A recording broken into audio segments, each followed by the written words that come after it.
আজ সিনিয়র ওলামা একরাম, অভিজ্ঞ পণ্ডিত প্রাজ্ঞ আলিমদের তত্ত্বাবধান, তাদের সোহবত, সাহচর্য এবং সান্নিধ্যের প্রয়োজনীয়তাটা আমরা অনেকে অনুভব করি না, অথচ এটি আমাদের এগিয়ে যাওয়ার জন্য পূর্ব শর্ত।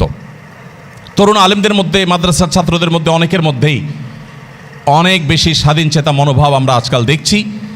তাদের গাইড করার মতো প্রাজ্ঞ, বিজ্ঞ, বিচক্ষণ, সময় সচেতন এবং আল্লাহভীরু, মুত্তাকি, পরহেজগার, আলিম বা দিনদার কোনো মানুষ সেভাবে নেই। বেশিরভাগ ক্ষেত্রেই নিজের মাথায় যখন যেটা আসে সেটা নিতে শুরু করে এবং এইভাবে এক পর্যায়ে অগ্রসর হতে হতে দেখা যায় একটা পর্যায়ে তাকে থেমে যেতে হয়।